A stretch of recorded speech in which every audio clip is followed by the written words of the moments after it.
Kale nkwaniriza ku mukutu gwa Jonathan Exclusive awe bali kubanga wekumirako awe bali kulonda offe mu ango zonna okubanga tukutusaka mawulego wetaago kumanyako mu ango zonna nagamba entertainment tubaawo politics tubaawo sports tubaawo byonna obyo bisanga ku mukutu gumu gwa Jonathan Exclusive. Nyongera bongezi kubanga nkusaba ntibeera ngo twegattako ogubanga gwe mulundi gwo gusoso kubanga otulaba genda maso n'okubanga subscribinga buli lwo subscribinga nno agaba maanyi go twongeddemu afu okubanga tukuleetera ekipya eyo yonna gy'osinzidde okubanga otulaba akadde kano. So beera ngo subscribinga sina kindi n'akadde ako ka notification bell kateekeko ate ensonga obeere ng'ozifunira ddala bulungi nnyo. Buli wondaba ku screen yawo mba nkutusibwako bannaffe aba Solange women syrup lino ddagala ly'abakyala singa oba otuuse mu nsonga ezo zibayita ez'abakyala abaliyita Solange women syrup. Likutaasa ku cramps abakyala zitera obbasumbuwa mu mbeera okulumizibwa mu lubuto omutwe okuluma akamunguluze bikino kwegamba n'otataganyizibwa ku mirimu gyo oluusi n'otakola nakola ekyokukola kiri kimu beera nga weefunira ka Solange women syrup akajja kubanga kakutereeza bulungi nnyo bulumi bwonna buveewo ate emirimu obeere ng'ogitambuliza ddala bulungi nnyo. Sigenda kukulisaayo mulungi andaba lunaku olwaleero zino ze zimu ku interviews ze nali ntidde okukola naye muganda wange Aziz angambye tugikole era kamera n'agisetinga ne tutuula tukole interview ey'omusajja weeyita oba oli. Nze nganza amanya gange bampita Mbonye Richard. Ntandikira wali oli Yesu oba weeyita bwe Yesu kuba Yesu? Kale noonya bekikwatako to approve me because I have all what it takes. I have signs. Eyo tetunayingirayo. Oli Yesu oba weeyita okuba Yesu? Nze by spirit I'm the son of God. Oli Yesu anti Yesu nawe sobola kwetuma Yesu but what makes Jesus special, he is the son of God by spirit. That's what makes him. So who are you? I'm the son of God. You're the son of God? Yes. You're Jesus Christ? Yes, the second. I'm the second son of God. Yes, in the whole world. Yeeyita Yesu buza kubatulaba. Abatulaba basawo ne banya abandaba amanya gange bampita Mbonye Richard. Maze ebanga emyaka ena n'information eno naye nga nfunye kale nga nina okunoonya kyonna kino kituufu ekyetaagisa okunyonnyola bekikwatako naye Katonda nakola ki n'akimpa ekyetaagisa nga noonya Ssaabasumba Archbishop nga neetaaga akole ki ankoleko approval oba antwale ku ekikwatako in a Catholic Christian faith. Then after approval to nga nkole Katonda kyakola kyansindika okola kuba kati nnyo eyo kati tunayingirayo osinziira ku kyokweyita Yesu. Kwensinziira kweyita Yesu byawandikibwa. Jesus Christ bear the witness of himself in the book of John chapter 8 verse 18. Yeah, verse 18 and 19. Gwengo omuntu okeera otya ku makya n'ogamba oba ne weewulira n'oga kati ndi Yesu oba nsobola okukola Yesu bwe yakola? You know, Jesus Christ was God himself, reconciling mankind to himself. God sent Jesus Christ to save his people, from their sins here on earth. And so I am. That's what I was also sent to. You were sent? Yes. Wazaalibwa otya? Enzaala yo yali etya Yesu? Nazaalibwa ng'omwana bwa bulijjo nga wazaalibwa. But other people are of demonic spirit. But my spirit, I'm of Holy Spirit. That's what made me. That's what make me special. You said some other people are of what? There's now like your spirit is demonic spirit. Demon spirit. Yes. What makes you special then? My spirit is I'm of Holy Spirit, but we are of also body. This body. How did you find that you are from the Holy Spirit? God speaks to me, and even Son of God, Jesus Christ speaks to me. How? Besides, even in the book of John chapter 10 jala tugende mpola Yesu Katonda ayogera atya naawe Katonda ayogera nange ngangamba enso kiyansi ndikukola kuba kati Katonda yagamba Yesu kyamusi ndikukola era yakikola kati nange angamba kye nina okola mu ngeri ki dobozi lijja ogenda olinawo omusanga ne Katonda muntu remember ate Katonda God is Holy Spirit ayogera ate nawe oba oli musabi Katonda asobola kugera naawe oba osaba ogambye Katonda muntu wali omulabyeko kale Katonda anti abaana ba Katonda be balaba Katonda ate be boogere byamabyo mu ggulu kati goli mwana wa Katonda bwe kiri Katonda wamulabako bwe kiri mu ngeri ki physically nga bondaba wano Katonda mwoyo ate Katonda ali munze kyovola ne Bible gamba Yesu yagamba bwoba ondabye ne Katonda oba omulabye olaba Yokana teyali mwana wa Katonda by spirit naye Yesu yali mwana wa Katonda kiraba by spirit and body kiraba kati nange the same we tutategereganye bulungi Yesu ogambye Katonda muntu era mwoge anti oli mu kifaananyi kya Katonda naawe kati nze ndi mu kifaananyi kya Katonda naye Katonda naye ayina shape ngeri ayina omubiri ng'ogwaziizi guno mubiri ngamba Katonda kuba gwe omulaba ayina omubiri ng'ogwaziizi abaana ba Katonda be bamulaba but God is naye ngamba mmwe gye mumulabira kati nga gwe oli mwana wa Katonda ayina omubiri ng'ogwaziizi omusange wantu ng'atudde bw'ati exactly nze kwato nenga ita mubana be buli kyatuma akiyisa mubana nga wamanyi sola kuzala mwana n'omutuma ko manyi omwana ye ajatukiriza kyo mutumye ma abantu mu disappointing nnyo you misrepresent him kati Katonda ensi nnyingi zimusinza abazungu abaddugavu ogambye omulaba mu buntu wekiri Katonda ali ati alinga ffe muzungu waki Katonda muntu ate naye azaala alina family anti jala tugende mpola Yesu Katonda ogambye omulaba nga Hussein bwatudde wali nti bwosanga Katonda waki muzungu kyengamba God is Holy Spirit anti saagala ombuzeebuze njala tukwatagane Yesu ongambye Katonda muntu era omulaba bulungi era Katonda akutonda mu kifaananyi kye azizi bwatuddeawo nti bw'omusanga guno mubiri remember ate ali munsi ya mwoyo wano guno mubiri this just Yesu yatugende mpola eyita Yesu yatugende mpola ongambye Katonda muntu mubiri sibo ngambye nti nga anti kyovolaba kyagamba asindika abaana be mu mubiri abaana babasindika mu mubiri bazalibwa yes born of flesh and spirit to save mankind kati Yesu gwe tusoma mu Bible yokkiriza nti gyali yoyo mwenyini in fact tatatukiriza Katonda nsindise kyemba nkola ki ntukiriza kuba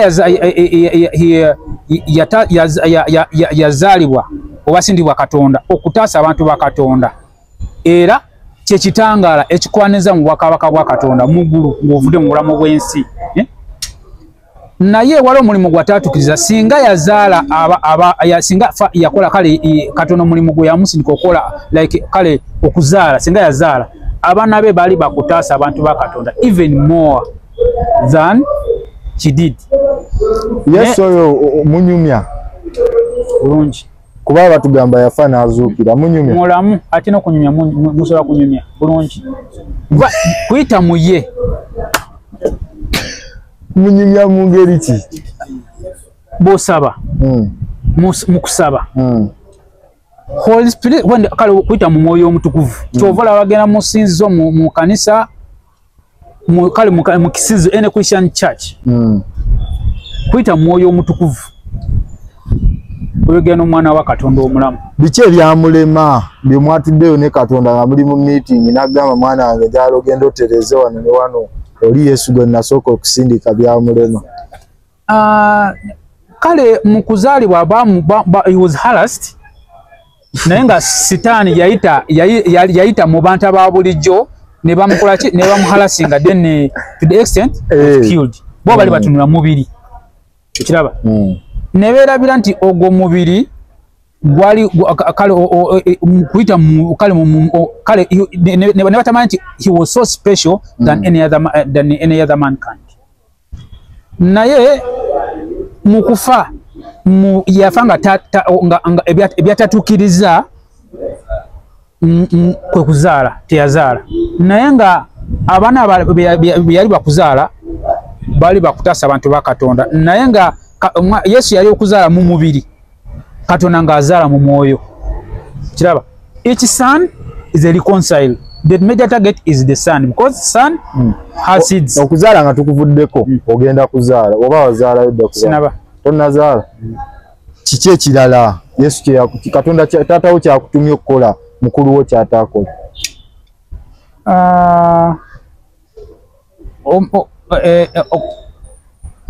Katonda yagala kingdom wano mu Uganda wano kuba amanyi kingdom ebeera anti abaana bafune ekyokulya mu Uganda. I've been told to scatter yagamba and the world has to know the world has to know God's family.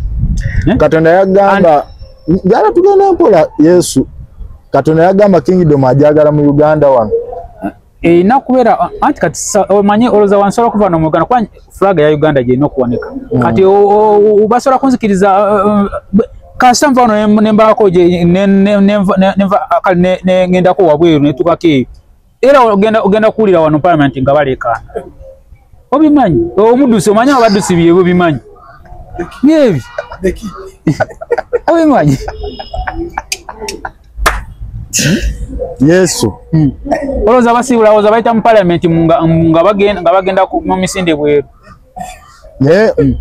Yesu oli Yesu gwe tumanyi Bible gwe tusomesa era ensi yonna gwemanyi yakola ku byamagero kituufu bye twalabako kituufu abantu yabazibula amaaso yazuukiza abaali bafudde gwe nga muganda we olina kyamagero kiki osobola okukola? Nze olaba kutuuka kujja wano maze ntutu omwaka mulamba nga ngendako mu balwadde mulago mpiseyoko newala ndwaliro lya private mulago nayita awo wansi wa golf course awo nembako kale omwami nga mulwadde wano mulala namusikane kulola eyo ayina pressure nemusabira nawona omulala ayina bulwadde bwa mutima nga ayina ekituli ku mutima nawona waliwo kale bingi byenkoze naye nga ebyo byamagiro waliwo gwoloddeko asobola wano mu Uganda kuno ku nsi olinayo gomanyeyo asobola kuwonya akawuka kasirimu tewali anti Katonda yakola omwana w'omuntu byatasobola kukola kati nze ekyo sikiramu buzibu osobola owonya omuntu alina sirimu bulungi nnyo nkusabira noteera nga magenda weekebeza ekitege naye Katonda yangamba ekyo sina kikola kuba abantu bakikola mu kunyumirwa. It's a game of joy bali amasanyu gawe nze nziraawo mbumbumbu naye Katonda ebyamagero tujjukirako bye yakola yawonya abalina ebigenge yawona abaki byonna yabikola kitegeeza yali tasobola kuleka baana be kubeera muki mu bulumi mu mbeera mbi ate gwe omuganda wa Yesu ogamba otya nti osobola okubaleka kuba bo baali masanyu gawe kale bw'ogenda mu maaso ga Katonda ng'okaaba ng'osaba mukuja mu kusaba ng'oyita mu mwana wa Katonda omulamu Yesu Kristo abamu bawona ebyamagero babikola abamu towulirangako oli nga obujuzi nti awona sirimu gye bali naye tulaba mu makyaki ne bapasita basabira abantu nti okugulu kwamenyeka ne kulamuka kasobera na kukkiriza but if you don't believe tosobola kuwona. What makes you so special singa kwaba abalala ababeera n'okukkiriza? Ekinfula wanjawulo ku bo bo bantu kale bantu naye nze ndi mwana wa Katonda. Ekyokulala nze nsobola kukola ebyamagero babikola naye kino kyo kireya okuwonya akawuka naye ngekyo wakawonya we bameka akawuka lwakuba nti waliwo gwe nawonya naye lwakuba nti oliye yalina kujja ate nekira banayo abantu bensi naye siina kukola ki kuyingira mu masanyu gaabwe naye nina okukola kale ekyeyantuma ensonga z'omwoyo z'ensonga enkulu ennyo saawa zino naye bw'oyagala kusaba osobola kusaba bw'oba owulira nga ddala okyetaagira ddala akikuwa. Kati gabe tuli wano oyinza kukolayo kyamagero kino tulabako ebyamagero bingi. Yesu yaddira ejjinja gaali mayinji n'agafuula emigaati. Oyinza kukolayo kyamagero ki? Mwagala nnyo okulya bangi bakyogeddeko ekyo nejjo bakiŋŋambye naye kati soke tukole ku nsonga z'omubiri n'ez'omwoyo.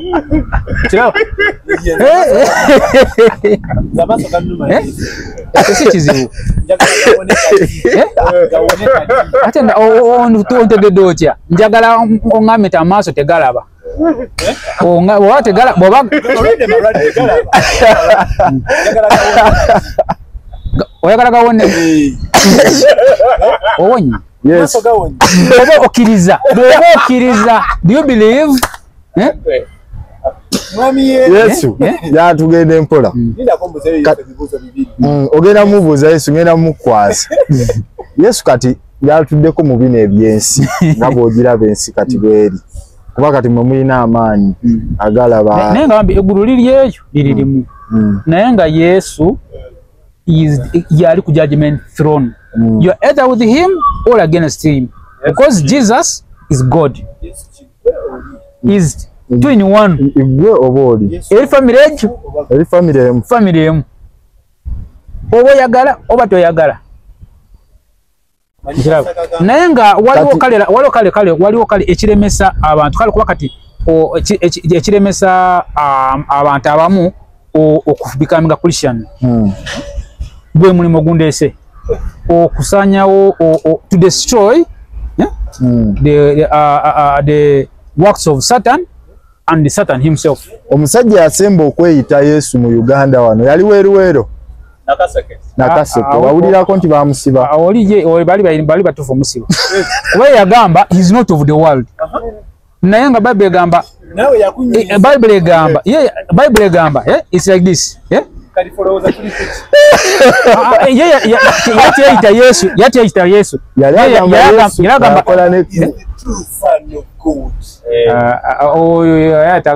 yetaga nakusiba kuba ekigambo wali ekigambo waliwo Bible kyegamba laba nawe tugambe gwe mwana wa bw'obanga olaba if we say that he was not of the world. Sons of God are born in the world but not of the world but kept safe from the evil ones by God. Era Katonda ntansiza kuva eri abalabe bangi nnyo ukiraba naye nga nawemba ngenze nawaba archbishop nga mutuse mu maaso if he is not righteous bwabanga nga si mugonvu simwetowaze kimala okwatagana ne Katonda manyi bwobanga tomwetowaze oba olwanyisa ki plani ya Katonda kati nankolako atya nga simutukirivu. Yesu natera okukuta naye Yesu oli bwe yali ajja ku nsi Yesu gwe tumanyi waliwo ebyawandiikibwa byali biraga obulamu bwe bunaatambula era nti alikomererwa ku musaalaba n'afa n'amala n'azuukira n'ebyaddirira bwe nteekateeka y'obulamu bwe eryetya olaba kiri kyali kipange ekituufu kiri wano waliwo kale ne Bayibuli mwe kiri Katonda yazaala Yesu kiri mu the book of Luke yazaala Yesu okubeera kabaka ku in the kingdom or kalinga kingdom of David kusikira entebe ya David naye baliwo bakula byabwe it was they were envy in fact bamukulira tima ukiraba naye kyali kyawandiikibwa even before nga it was written naye nga Katonda si kyagamba abamukomerera bakola kikyamu bali abamukomerera bo bali bayina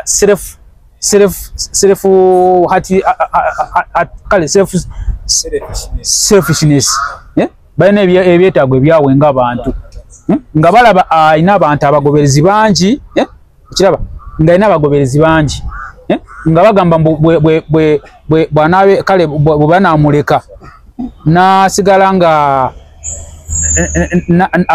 abantu ne beeyongera kubeera abangi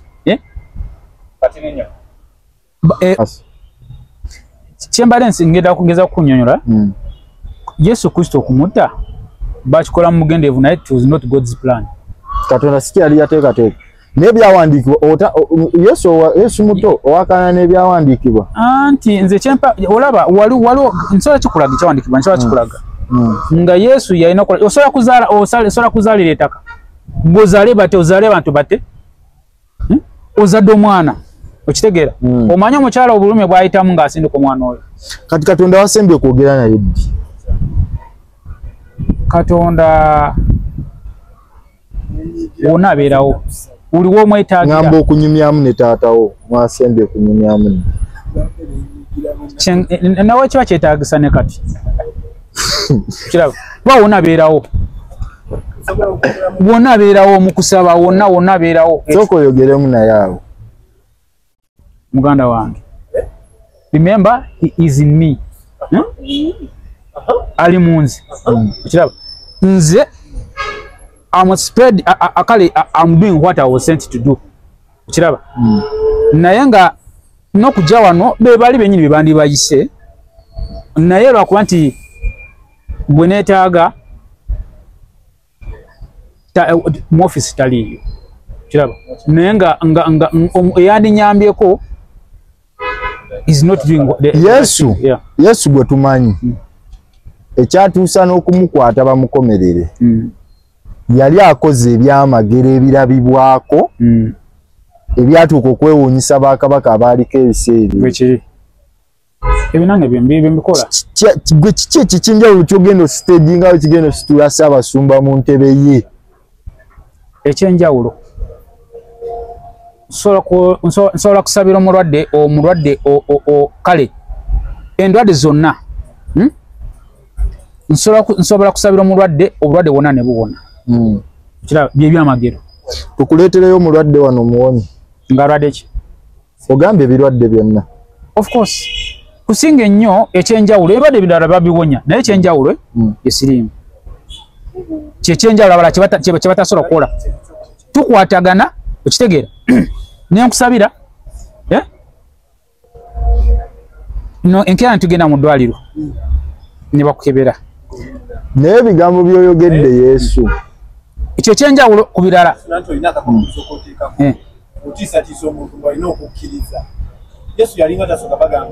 jangu Seidi eno yayagadde dde okukusoya dda wano wejjiri mayi Yesu twagala mwami Yesu ebibuzo byange bitini mwami Yesu weegatta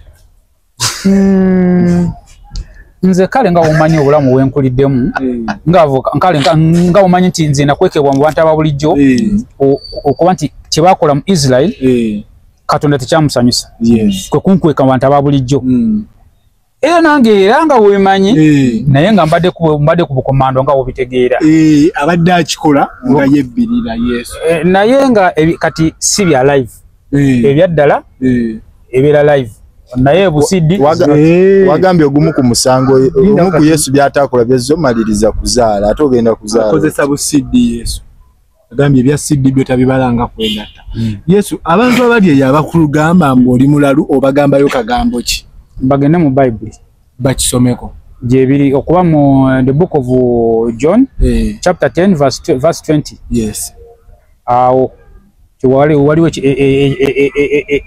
that scripture will kijja banukula. Mwami Yesu okufaako kugenda tuuka woddi. Lwaki mwagala nfe? Kubanga Yesu oli yafa twagala tubeere nga tumuvinga. Naye nga okufa mugiranga nsonga nkule nnyo, kye kikule nnyo. Yesu alina okufa. Era mwagala nfe. Kale tuleetedde kubeerawo tubeerewo paka. Nanti bali kyova kye bakola. Bali bafuta himo waki tofa ddi. Naye nze Katonda is not God's plan. Kati n'ekirala Yesu lwaki blackmailinga abantu b'ogenda ossabira n'obagamba mbuno basooke kuba nakukkiriza. Yesu ajjukira mbuno yawonya omuntu amaaso nga talina kyamubuuzizza n'amukwatako bukwasi amaaso ne gawona nga tamugambye bw'asooka afuna okukkiriza. Ojjukira waliwo kale abagobezi ba Yesu waliwo basabira n'atawona. Naye Katonda n'agamba if you have the spirit of unbelief, yes, togenda wona. Ate naawe olina kwerwanako saba. Kati Katonda ye ekitegeeza Katonda si yakola ekyenkomeredde wabula naawe olina okwebeereramu. Weebereramu n'osaba naye nga Yesu kuyita Katonda n'omwana we Yesu Kristo akuwonya. Kyekyo kati nze nzije nkuwa ekyokulya nga toyagala kulya. Nze mbadde manyi mbuno Yesu engeri gyali nti no ye gwe mutonzi w'abantu. Kikkakatako okukola ebyo by'oyagala abantu okubeera. Yadde nga bosi tebakkiriza. Manyi Yesu mendo gye yakayana n'abantu. Yakayana nnyo. Abantu naye yanyamba nnyo. Yali ayamba tewa ekigambo weekiri. Naye nze nkyena okukola. Nina okukola ekigambo kye kyogera. Kati ekyo ekigambo kyo weekiri. Kati era nange ngobeera ekigambo kye kyogera. Yesu tugenda mmuta. Naye njagala atutangazeemu ku ebiriwo. Yesu oli mu Uganda. Yesebo. Ebiriwo mu Uganda obiraba. Yesebo. Twagala ndalo tutangazeemu ku mbeera kati ninyo Yesu wajidde mu kaseera akatuufu. Linda kati wajidde mu kaseera akatuufu nga Amerika tebakyatuwa buyambi eri abalwadde ba siriimu. Mbadde nsaba osabire kati. Kuba ye mulwadde wa siriimu gwe tumanyi gwe tulinako obukakafu ate nga mukkiriza. Kati si Uganda. Kuba kati abalwadde bangi. Ate yamukkiriza. Yo mukkiriza gwe tulinawo ate nga yakirangira. Magala kati awone kati bw'anasabira kati ate mukyala we nga tayagala musabire. Ne ndowooza lwaki ate nekirala kati mwingira mu bulamu obwa kati omanyi kye kati nga bwanyumirwa. Ng'alina siriimu. Omanyi nga bwanyumirwa. Bwana Yesu. Yes, that's his private life. Yesu njagala otutangazeemu. Wali nawuliddeko nga it's game of joy, eh? Yes. Wala wonyumirwa. Yesu njagala tuyingiremu katini. Kati Yesu otugamba so wonya sirimu nayo ina akakwakuliza okweyongerako amatari bali banyumirwa. Nze oli bwajja. Kitegeeza Yesu olina omutima omubiririmu. Oli bwajja ngali mu bwetaavu. Kati oli mu bwetaavu. You are in need. Era Yesu tukikole twogereko ne kati tumugambe tumuletedde omuntu ow'ebyafaayo. Omujja omusabire awone kubanga ekyo kigenda kuyamba actually kigenda kuwa ettutumu nnene bw'osabira omwana oyo n'awona. Ate owonyambi in fact owonyambi oba kati abayesola n'ab'ekitongole kya Uganda AIDS Commission alina emumanya naye Yesu njagala tumalirize.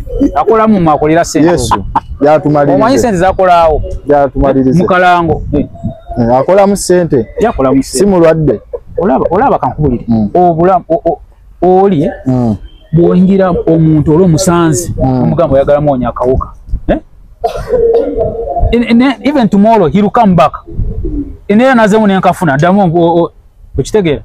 It's a game of joy. Yesu njagala tumalirize kubuuzako katini kubiriwo nompa answer yes oba neddi. Kalulu akaggwa ni yakawangula. Akalulu akaggwa tonyiga nnyo ompa kituufu. Gwe balonda kale abangi gwe balonda ye yawangula. Ani gwe nga Yesu ebituufu oba babiraba n'ebikyamu. Kanange tonkubya miggo.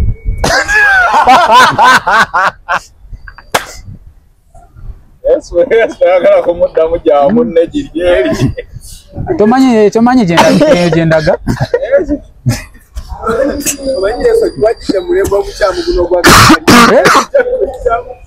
Yesu ogambye otya? Yeyo muna ebyo byobufuzi. Sikaba nsonga ensonga za byabufuzi nandigenze mu byobufuzi naye ensonga ziri religious matter. Kale nga tumaliriza Yesu kiki kyoyagala okwogera, kiki kyosaba? Nze nganze nsaba kulaba omwami gwe bayita Paul Semogerere Ssaabasumba akuyambe muki anyambe muko okutuuka ku bekikwatako for approval as son of God, then I do what I'm supposed to. Oyagala kutuuka kwani specifically approval tebagikolera wano mu Uganda. Approval bagikolera either in Rome oba USA. Olesa abaana wano mpozi nga yanasa. Olesa abaana b'okunsi bategerere omwana wa Katonda because n'abali e Rome abaana ba kunsi. Bana ba ikitu wanji olesa abaana b'okunsi because ogambye approval bagikolera Rome si bwagambye bannange naye abaliyo baana ba kunsi ne papa wa kunsi mpuliriza ne papa tagambangako nti mwana wa Katonda mpulira bulungi kati olese papa atali mwana wa Katonda ategerere gwe mwana wa Katonda anti olaba waliwo ebintu ebyo waliwo kale ababikolako bulungi kuba kati buli omu bw'avaayo kati n'enkya ne wavaayo mulala n'oli n'avaayo n'agamba the same y'ensonga lwaki bekikwatako nina ko kale balina kulungamizibwa ebyawandiikibwa ne n'omwoyo omutukuvu ne bakukkiriza nti oli mwana wa Katonda then I get approved then nze there's nothing much I have to do bwe nveeri kikomawo wano ate mufa wafunamu ebyaddala kati sijja kati nveeri n'okomawo nkomawo omanyi kati Katonda kuba kati jjukira balibu benyini bajja nzaliddwa wano mu Uganda sizaliddwa mu ggwanga ddala lyonna kati ate Katonda ayagala kingdom ng'abaana be ko balina ofuna ekyokulya. He wants his seeds to scatter. Abaana bazaalibwe tugazi ekyo boveera omutandikira ku ki atumaliriza ngenda wano parliament wendaga then nfune nonyemere y'abaana otandikirawa jendaga parliament jendaga nonyemere y'abaana abo malafune emere y'abaana baana ki I have to start Holy Spirit family kuzaala Katonda nze n'okuzaala mu mubiri parliament ogenda nno nayo mmere nina okuzaala mu mubiri tamanyi ziba sente ku parliament ogenda nnoonyayo mmere mu ngeri ki olaba oyagala genda mu parliament bakuwe ku sente anti kati parliament abaana sinza alina obalabirira nze ng'omuntu gavumenti ino obalabirira kuba nze nange kyagala ntwale speed yesu oyagala oveeyo ogende mu parliament onone sente mu parliament anti ezo zibala sente tomanyi kabaka waliwo gavumenti waliwo kale budget gye babawa ebalabirira oyagala okola obwakabaka ogende mu parliament babulangire and the kingdom is for the whole world not for only Uganda oyagala okola obwakabaka ogende mu parliament just in fact ako kakabaka is just a small is a region a region like nga walaba Tolo kingdom Bunyoro kingdom nzaga tuyingireyo eyo njagala kingdom eyo oyagala ogikole ogende mu parliament bajja approving bakuwe sente kyekyo kyennyini kyoyagala mu bufunze oyagala sente it should be settled in a region. It's like a tourism site. No. Mu bufunze oyagala sente. Wakimanyi? Oyagala sente. Ne botagenda Rome nene bakuwa sente. Ekikulu lyerinnya. Kasaga tugende nnyo. Ne botagenda bweru naye bakuwe sente. We bakuwa sente osobola okukola ebyamagero.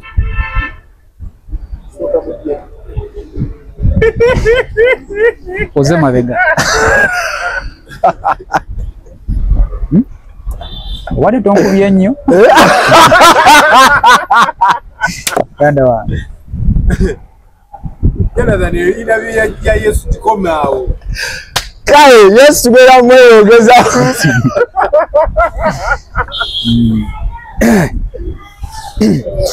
Yesu bera mweyogeza bitundu ekitundu ekisose ya tukikomye wano.